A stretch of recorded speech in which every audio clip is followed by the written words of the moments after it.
Hello everyone, how are you all? Hope you all are doing well. And I, Lovely Sabat, I welcome you all to my channel Love Civil Engineering, जहाँ पे हम लोग ये कोशिश करते हैं कि सिविल इंजीनियरिंग को कितनी और आसान तरीके से हम लोग पढ़ाई कर पाए। तो आज हम लोग पढ़ने जा रहे हैं कॉलम्स। इससे पहले हम लोगों ने पढ़ा था बीम का design in flexor and shear, and हम लोगों ने कुछ गेट के क्वेश्चंस भी सॉल्व किए थे।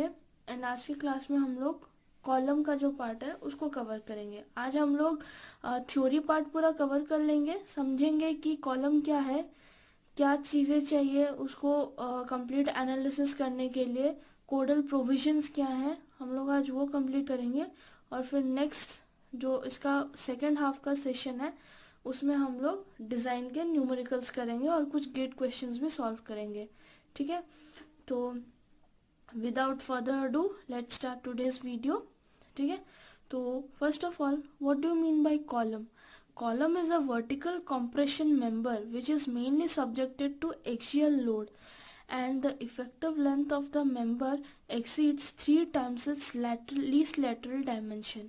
ठीक है, ये compression member है। ठीक है, कॉलम जो आप लोग देखते हो अपने घरों में होता है। ठीक है, this is a compression member। इसमें compressive लोड आता है। ठीक है, जो हमारे बीम्स होते हैं ना, बीम, उसमें किस तरह के लोड आते हैं, दिस इज द बीम। ठीक है, और इससे कनेक्टेड होता है हमारा कॉलम। ठीक है, तो ये हो गया आपका column. It's a vertical compression member. और कॉलम को और डिफाइन करने के लिए कोडल प्रोविजन में इसको स्पेसिफाई किया है कि जो इसका इफेक्टिव लेंथ है it should be greater then 3 times the least lateral dimension. Least lateral dimension क्या होता है? जो कॉलम का आपका विड्थ और डेप्थ होता है, ये दोनों है आपके लेटरल डायमेंशन, और एक डायमेंशन है कॉलम का is the length.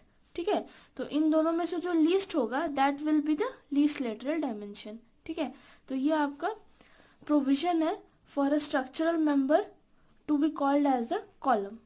Okay, then एक होता है, आपने सुना होगा पेडिस्ट्रल। पेडिस्ट्रल क्या होता है? कॉलम ही होता है लेकिन छोटा कॉलम होता है। उसमें क्या होता है? L effective less than 3 times the least lateral dimension. L effective क्या है? ये वो लेंथ है कॉलम का जो एक्चुअल लोड टेकिंग में काम करता है।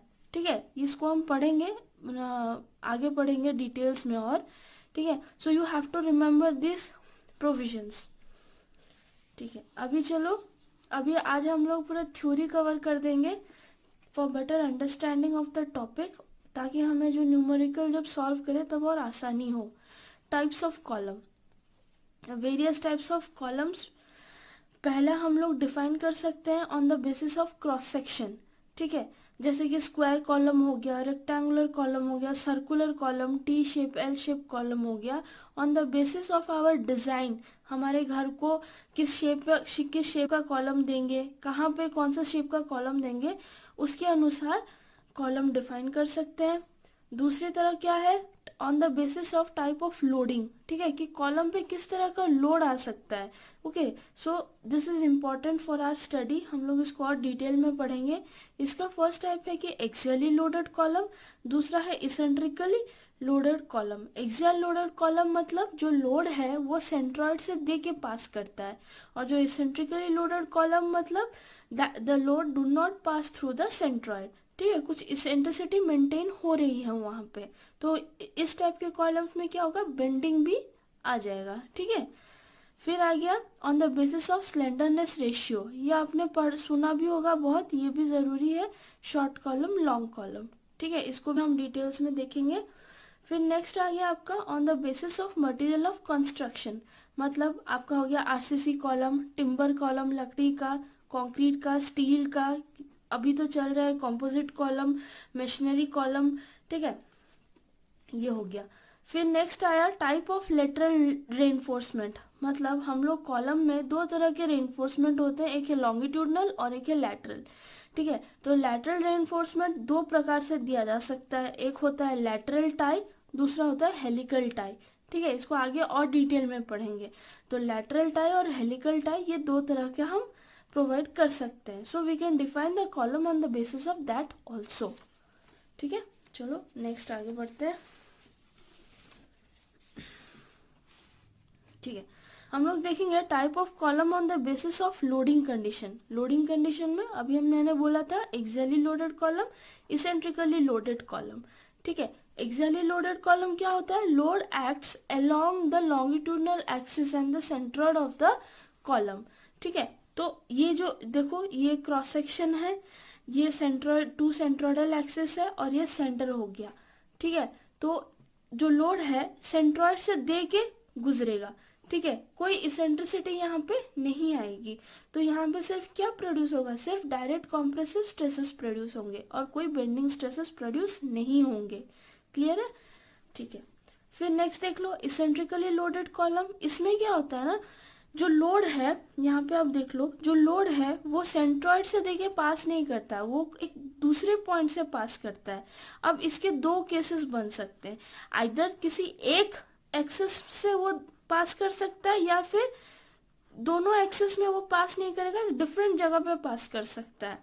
ठीक है, तो उस हिसाब से इसको दो तरीके से हम और सब क्लासिफाई कर सकते हैं। ठीक है, अब बोलो कि अगर इसेंट्रिसिटी है तो क्या होगा? डायरेक्ट कॉम्प्रेसिव स्ट्रेसेस तो आएंगे ही आएंगे due to the load P, और ऊपर से बेंडिंग स्ट्रेसेस भी आ जाएंगे ड्यू टू द इसेंट्रिसिटी।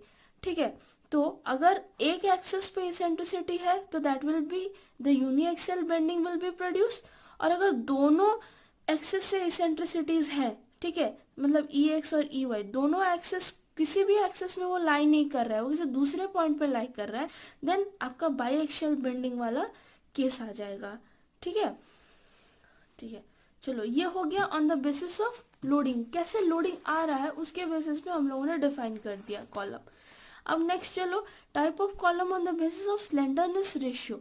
ठीक है, स्लेंडरनेस रेशियो क्या है? It is the ratio of L effective by least lateral dimension. ठीक है, तो इसके बेसिस पे दो होगा, short column and long column. Short column क्या है? Slenderness ratio is less than और इक्वल टू 12। ठीक है, L effective by least lateral dimension, that is we can take as B। ठीक है, अगर स्क्वायर या रेक्टेंगुलर कॉलम हो तो, अगर सर्कुलर कॉलम है तो you take it the diameter. ठीक है, it should be less than equal to 12, और लॉन्ग कॉलम है तो slenderness ratio should be greater than 12। Okay, मैंने आपको पहले ही समझा दिया कि लीस्ट लेटरल डायमेंशन क्या है। ठीक है, तो ये जो आपके जो प्रोविजंस है ना, दीज आर वेरी इंपॉर्टेंट, और आपको बहुत क्वेश्चंस में, अगर आप सेमेस्टर एग्जाम देने जा रहे हो तो आपके जो 2 मार्क के क्वेश्चंस है उसमें तो पक्का आएंगे ही आएंगे। ठीक है, अगर आप कोई कॉम्पिटिटिव एग्जाम्स दे रहे हो जैसे गेट IAS या फिर SSC JEE, या फिर आप कैंपस इंटरव्यूज में बैठने जा रहे हो तो उसमें भी आएंगे। ठीक है, तो ये सब बहुत ज़रूरी होता है कि आपको ये चीज़ें याद रहे, आप ये चीज़ों को याद रखो विथ अंडरस्टैंडिंग। ठीक है, आगे बढ़ते हैं। अब देख लो ये थोड़ा इम्पोर्टेंट आ गया। देन हम लोग 2 तरह के रेनफोर्समेंट्स देते हैं, अभी हमने जैसे देखा। ठीक है, तो एक कॉलम में 2 तरह के रेनफोर्समेंट हम लोग देते हैं। ठीक है, एक होता है लॉन्गिट्यूडनल रेनफोर्समेंट, दूसरा होता है लैटरल रेनफोर्समेंट। ठीक है, अब ये लॉन्गिट्यूडनल रेनफोर्समेंट क्या है? ये जो मेन बार्स है, ठीक है, जो कि लोड एक्चुअली लेते हैं। ठीक है, the longitudinal bar actually carries the load.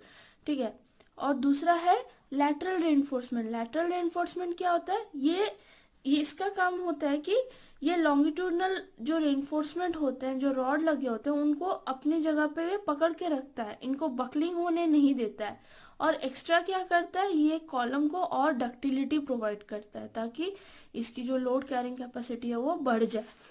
ठीक है, तो देख लो this is the cross section of a column.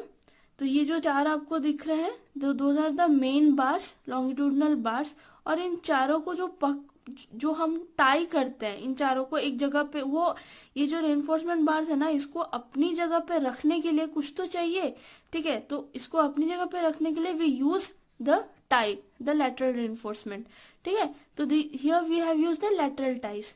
तो इसका अगर एलिवेशन देखें हम लोग तो फ्रंट व्यू से देखो, this is the column, this line, this 2 vertical lines are the longitudinal reinforcement, और ये जो आपके पैरेलल्स है ये लैटरल रेनफोर्समेंट। हम इसको ऐसे ऐसे करके बार्स को टाई कर रहे हैं, ठीक है, ये हो गया। फिर देख लो दूसरा हेलिकल रेनफोर्समेंट कैसे होगा। यूजुअली जो है स्पाइरल और हेलिकल दोनों एक ही है। स्पाइरल और हेलिकल जो है ये हम लोग सर्कुलर कॉलम्स में यूजुअली प्रोवाइड करते हैं, ठीक है। तो एक सर्कुलर कॉलम में चीजें क्या होती है, देखो ये जो सेंटर का पार्ट होता है इसको कोर बोला जाता है, ठीक है। तो ये जो डॉट्स देख रहे हो यहाँ यहाँ पे ये हो गया आपका लॉन्गिट्यूडनल मेन रेनफोर्समेंट। और इन सबको जो बांध रहा है, जो सेकंड सर्कल आप देख रहे हो ना, सेकंड, ये हो गया आपका क्या, द स्पाइरल टाइज, ठीक है, और द हेलिकल टाइज। इसका लॉन्गिट्यूडनल सेक्शन देख लो, ये जितने बार्स हैं उसके रेस्पेक्टिव में लॉन्गिट्यूडनल रेनफोर्समेंट आ गया, and these the dotted line and the incline lines are the spiral और हेलिकल टाइज, ठीक है। The spacing between the each tie is known as pitch, ठीक है। जो हेलिकल रेनफोर्समेंट में हम लोग यूज, हेलिकल टाइज में we use the word pitch, ठीक है। और जो लैटरल में हम लोग नॉर्मली स्पेसिंग ही बोलते हैं उसको, ठीक है। अब देख लो एक इम्पॉर्टेंट पॉइंट है, हेलिकल और spiral reinforcement are better in providing lateral support to the bar as compare to the lateral ties. मतलब आपको अगर शॉर्ट क्वेश्चन कहीं पे पूछे या कहीं पे आप ऑब्जेक्टिव क्वेश्चन देखो, then this is a point to remember कि जो स्पाइरल रेनफोर्समेंट है उसका स्ट्रेंथ ज़्यादा होता है आपके लैटरल रेनफोर्समेंट में, ठीक है। और क्यों होता है, because it increase the buckling resistance and the ductility of the column, ठीक है। हम लोग जो लोड कैरिंग कैपेसिटी पीयू भी कैलकुलेट करेंगे वहाँ पे हम लोग देखेंगे कि जो स्पाइरल का जो स्ट्रेंथ होता है वो ज़्यादा होता है in comparison to lateral. So this is important point. Hope आपको ये डायग्राम्स क्लियर होंगे, क्योंकि अगर आप सेमेस्टर एग्जाम देने जा रहे हो तो ये at the end of the design ये आपको बनाने पड़ेंगे, ठीक है। और कॉम्पिटिटिव एग्जाम्स में ये पिच क्या होता है, स्पाइरल कैसे प्रोवाइड करते हैं, ठीक है, क्रॉस सेक्शंस कैसा होता है, ये सब आपको दिमाग में बहुत क्लियर होना चाहिए कि क्वेश्चन पढ़ने के बाद ना आप डायग्राम बना सकते हो इजीली, ठीक है। तो next topic is the effective length of the column. क्या होता है effective length? It is that length of the column which takes part in the buckling under the action of load, ठीक है। मैंने बोला था ये कंप्लीट, ये एक कॉलम है, ये कंप्लीट लोड पार्ट नहीं लेगा इन एक्शन और इन टेकिंग लोड, ठीक है। उसके कुछ पार्ट्स रह जाएंगे और जो पार्ट एक्चुअली लोड कैरी करता है वो लेंथ को बोलेंगे हम लोग इफेक्टिव लेंथ, ठीक है। दूसरा भी इसका डेफिनेशन है, it is the length between the point of contraflexure, ठीक है। अब देखो ये IS कोडल प्रोविजंस है, ये आपको IS 456 में मिल जाएगा इजीली। अब जो लोग सेमेस्टर वाले हैं उनको याद रखने का तो ज़रूरत नहीं है, उनके पास एक्सेसिबिलिटी होती है, but for competitive you have to remember all these values, okay, you don't have any option। देखो थियोरिटिकल वैल्यू है, रिकमेंडेड वैल्यू है, हम लोग यूजुअली रिकमेंडेड वैल्यूज ही याद रखते हैं और उन्हें ही क्वेश्चन सॉल्व करने में यूज करते हैं, ठीक है। अब देख लो, held in position if the column is in held in position and restrained against rotation at both the end। मतलब दोनों साइड से आप कॉलम को पोजीशन से हिलने नहीं दे रहे हो और रोटेशन भी अलाउड नहीं है। रोटेशन किस में अलाउ नहीं होता? फिक्स एंड में अलाउ नहीं होता।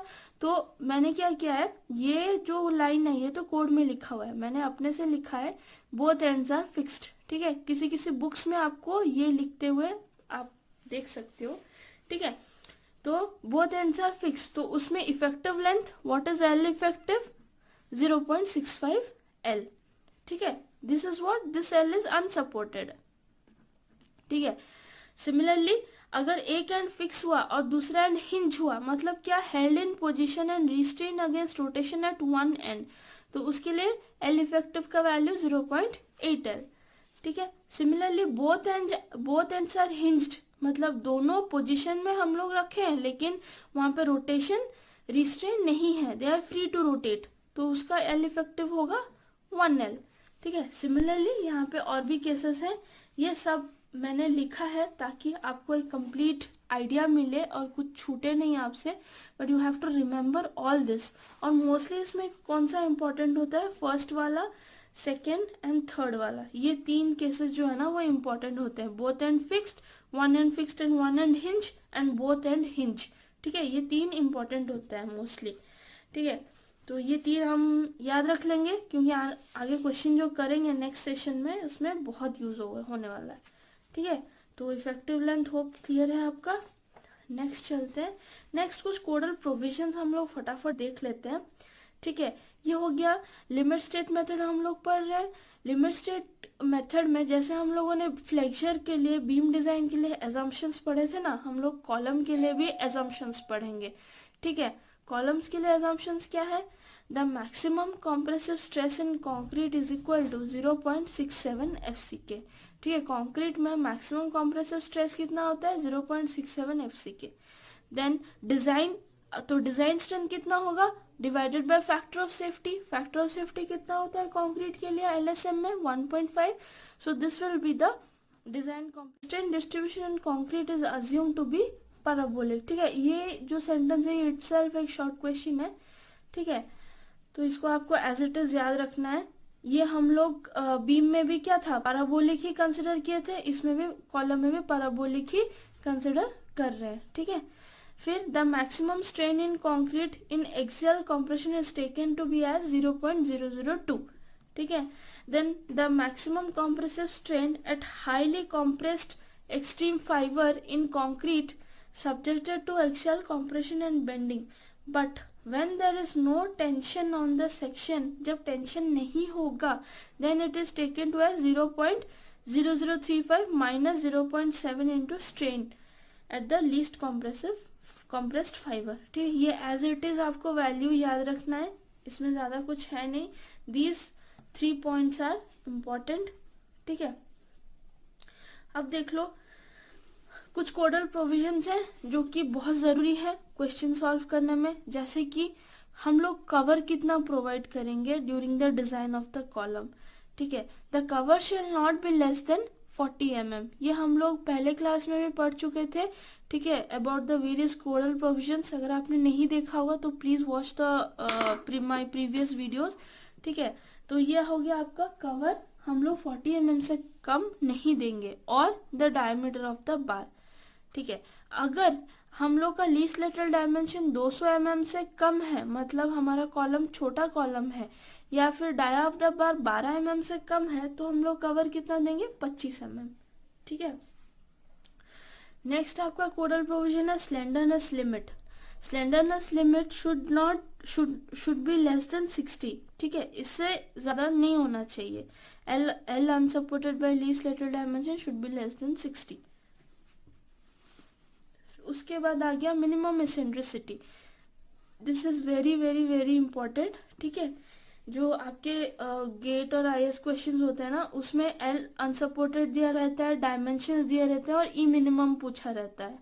ठीक है, तो e minimum will be L unsupported by 500 plus least plus lateral dimension by 30। ठीक है, and e minimum should always be greater than 20 mm। अगर 20 mm से कम आया then we will adopt the value of 20 mm। Okay, so this is very important. ये सब then next हम लोग देखेंगे ट्रांसवर्स रेनफोर्समेंट स्पेसिफिकेशंस। ठीक है, अगर हम देते हैं लैटरल टाइज, तो डायमीटर ऑफ लैटरल टाइज क्या होता है? It should not be greater than 1/4 of the dia of the longitudinal bars और 6 mm। ठीक है, फिर पिच क्या होता है? पिच मतलब लेटरल टाइम है स्पेसिंग। ठीक है, spacing should not be greater then this 3। ठीक है, मतलब जो मिनिमम वैल्यू होगा हम वो अडॉप्ट करेंगे, that is LLD of column, least lateral dimension of column 16 times the dia of the bar 300 mm। ठीक है, फिर diameter of the spiral reinforcement क्या होता है? 1/4 of the dia of the longitudinal bar और 6 mm, दोनों same है। Dia of the lateral और डाया ऑफ द हेलिकल दोनों सेम स्पेसिफिकेशन है, बस पिच में थोड़ा डिफरेंस है। इसमें 75 mm और 1/6 of core dia P max, और P मिनिमम मतलब 25 mm और 3 into dia of the helix, इन दोनों में से कभी कम नहीं होगा, और इससे 75 से ज़्यादा नहीं होगा। ठीक है, अब ये देख लो, ये बहुत इंपॉर्टेंट है। मिनिमम लॉन्गिट्यूडनल रेनफोर्समेंट, मिनिमम आप कितना रेनफोर्समेंट दोगे एक कॉलम में, ठीक है, उसका तो लिमिट होना चाहिए। तो that will B 0.8% of the gross cross section area of the column, ठीक है। ये 0.8 ये बहुत इंपॉर्टेंट है, ये याद रख लो। सिमिलरली मैक्सिमम लॉन्गिट्यूडनल रेनफोर्समेंट कितना होना चाहिए, that is 6% of the total gross section area. आपने ये टर्म देखा होगा 0.8 to 6%, ठीक है। तो ये वही है, नॉर्मली हम लोग 4% भी लेते हैं। अब देख लो, अगर एक रेक्टेंगुलर कॉलम है उसमें मिनिमम नंबर ऑफ बार्स कितने होने चाहिए, दैट इज 4। हम लोग को मिनिमम 4 देना ही देना है, ठीक है, 3 नहीं दे सकते, और 4 से ज्यादा अगर जरूरत पड़ा तो we will give more than 4, but minimum is 4। Similarly for अगर सर्कुलर कॉलम है तो मिनिमम हमें 6 देना ही देना है, ठीक है। हम लोग 6 से कम नहीं दे सकते, 6 से ज्यादा दे सकते हैं लेकिन कम नहीं दे सकते। अब देखो, एक कॉलम में जो डायमीटर ऑफ द बार, उसकी भी एक लिमिट होनी चाहिए। ऐसा नहीं कि आप बोलोगे कि मैं 6 mm का बार यूज करूंगा, मैं 8 mm का बार यूज करूंगा, नो।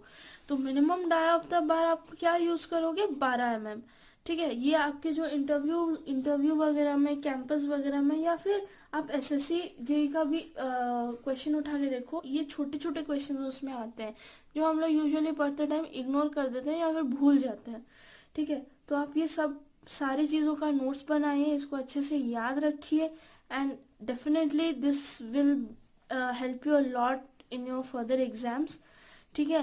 तो चलो, आज का क्लास यहीं पे रोकते हैं। Next class, I will be back with a design question for my semester students and gate questions for all those students who are preparing for the competitive exams.